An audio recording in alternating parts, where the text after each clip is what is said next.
Hello दोस्तों, नमस्कार। आप लोगों का स्वागत है फिर से एक न्यूज सेशन पे। तो आइए इस सेशन में हम लोग अब देखने वाले हैं कि रेजिस्टेंस को चार्ट पे कैसे ड्रॉ करते हैं। ठीक है, चार्ट पे जो ड्रॉ करेंगे रेजिस्टेंस को, जैसे कि आप लोगों को तीन रेजिस्टेंस बताया। एक बताया हॉरिजेंटल रेजिस्टेंस जो सीधा रेखा की तरह होता है, और एक बताया बुलिश ट्रेंड लाइन रेजिस्टेंस जो कि इस प्रकार से होता है, नीचे से ऊपर जाएगा। ये हो गया बुलिश ट्रेंड लाइन रेजिस्टेंस। एक होता है बेयरिश ट्रेंड लाइन रेजिस्टेंस, एक डाउन साइड की ओर। तो हम लोग ये तीनों रेजिस्टेंस को अभी ड्रॉ करते हैं चार्ट पे और बेसिक से समझते हैं। ठीक है, तो आइए सबसे पहले हम लोग देखते हैं बुलिश ट्रेंड लाइन रेजिस्टेंस को। जैसे कि आपको मार्केट में दिख रहा है कि यहाँ पे देखिए क्या हुआ है कि मार्केट डाउन से स्टार्ट हुआ, यहाँ से स्टार्ट हुआ, यहाँ एक हाई लगाया, फिर आया एक लो लगाया, फिर ऊपर गया एक फिर हाई लगाया, फिर नीचे आया, फिर इस हाई को क्या किया, ब्रेक किया है। ठीक है, इस हाई को ब्रेक किया है, फिर नीचे आया, फिर इस हाई को ब्रेक किया है।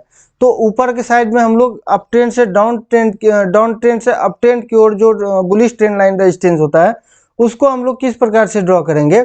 जैसे कि आप यहाँ पे देख लीजिए, पहले ड्रॉ करते हैं उसको समझिए। ठीक है, जैसे कि यहाँ एक बार मार्केट आया, ठीक है, दूसरा बार क्या आया, यहाँ आया, तीसरा बार यहाँ पे आया।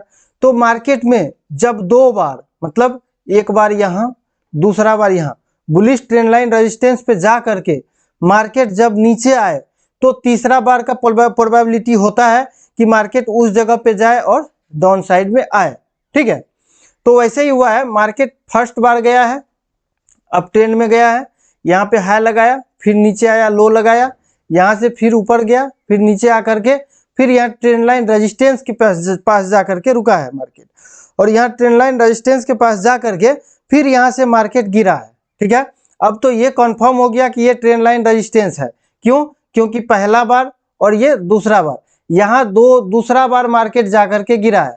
अब जो तीसरे बार में जाएगा, तीसरे बार में भी प्रोबेबिलिटी रहेगा कि मार्केट वहां से गिरेगा। तो वही हुआ है कि दूसरा बार यहाँ से गिरा ट्रेंड लाइन रेजिस्टेंस से, और तीसरा बार भी यहाँ पे अगर देखिएगा तो मार्केट क्या हुआ, ट्रेंड लाइन रेजिस्टेंस के पास से ही जाकर के गिरा है। तो इस प्रकार से हम लोग लगाते हैं बुलिश ट्रेंड लाइन को। अब हम लोग समझते हैं कि बेयरिश ट्रेंड लाइन कैसे लगाते हैं हम लोग। ठीक है, बेयरिश ट्रेंड लाइन को भी समझते हैं चार्ट पे। तो बेयरिश ट्रेंड लाइन के लिए आप देखिएगा, एक मिनट, हाँ यहाँ देखिए, जैसे कि यहाँ पे देखिए बेयरिश क्या, बुलिश क्या होता है, जो नीचे से ऊपर जाता है। ठीक है, उसको बुलिश कहते हैं। बेयरिश होता है कौन, जो ऊपर से नीचे आता है, उसको बेयरिश कहते हैं। मतलब बुलिश को अप ट्रेंड कहते हैं और बेयरिश को क्या कहते हैं, डाउन ट्रेंड कहते हैं। ठीक है, तो अब देखिए क्या हुआ कि मार्केट तो गया, यहाँ पे हायर हाई लगा चुका है, फिर मार्केट आया, फिर ऊपर गया, यहाँ पे देखिए, फिर एक बार नीचे आया, इस लो को ब्रेक किया, फिर यहाँ पे आया। तो यहाँ पे एक ट्रेंड लाइन रेजिस्टेंस होगा जो इस प्रकार से होगा। ठीक है, जो इस प्रकार से होगा। तो मार्केट क्या किया, ये दूसरा बार जो ये वाला आप देखिएगा, ये ट्रेंड लाइन रेजिस्टेंस जो दूसरा बार वहां पे जाकर के टच किया है, ये दूसरा बार जो टच किया है, इसके ऊपर भी गया है मार्केट। जब आप ऊपर से ऐसे ड्रॉ करिएगा, ऐसे ड्रॉ करिएगा, तो आप देख लीजिए कि वहां पे जाने के बाद फिर गिरा, अच्छा खासा गिरा। क्यों गिरा? क्योंकि ये देखिए, इसको डब्लू पैटर्न भी बोलते हैं। प्रत्येक पैटर्न का वीडियो आप लोगों को प्लेलिस्ट पे मिल जाएगा। M pattern, W pattern, up trend में, डाउन ट्रेंड में कैसे होता है, कहाँ पे ट्रेड लेना चाहिए, नहीं लेना चाहिए। तो ये एक तो trend line resistance down trend की ओर किया ही, दूसरा क्या, यहाँ पे एक जो है डब्लू पैटर्न का फॉर्मेशन हुआ। डब्लू पैटर्न का फॉर्मेशन होने के बाद ये जो दो लो है, ये लो को जब ब्रेक किया है इस जगह पे, फिर यहाँ पे पुल बैक लिया, रेजिस्टेंस तक जाकर के नहीं पहुंचा है, थोड़ा सा ऊपर गया, पुल बैक लेने के बाद मार्केट क्या हुआ, गिर गया। क्यों गिरा? क्योंकि ये डब्लू पैटर्न का जो लो है इसका ब्रेक हुआ है डाउन साइड में, इसलिए गिरा है। ठीक है, अब समझते हैं हम लोग हॉरिजेंटल ट्रेंड लाइन रेजिस्टेंस को। ठीक है, हॉरिजेंटल रेजिस्टेंस को समझते हैं, उसको ट्रेंड लाइन नहीं कहते हैं।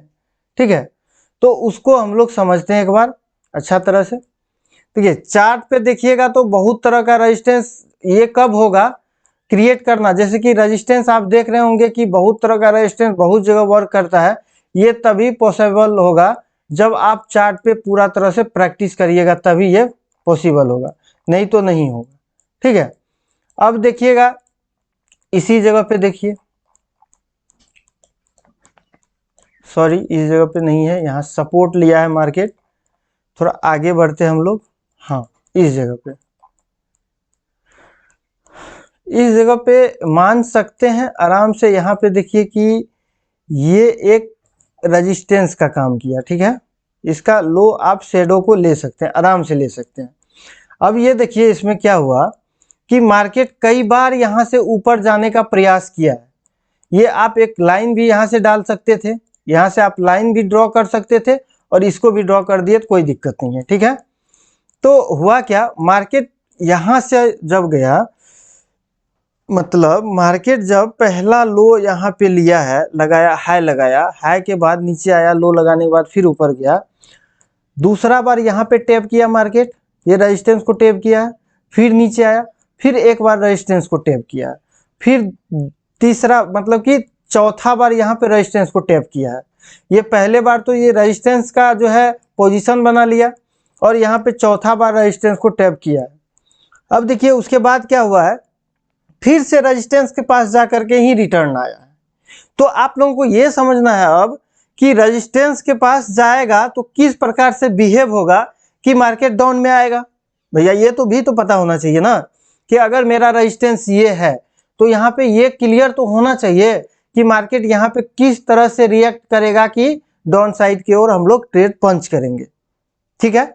इन सारा चीजों को अब हम लोग रेजिस्टेंस पे कैसे ट्रेड लेते हैं, इसको हम लोग नेक्स्ट एपिसोड में समझेंगे कि रेजिस्टेंस पे कैसे ट्रेड लेना है, ठीक है। तो ठीक है दोस्त, धन्यवाद। अगर वीडियो अच्छा लगा तो वीडियो को लाइक करिएगा और चैनल को प्लीज जरूर सब्सक्राइब करिएगा आप लोग।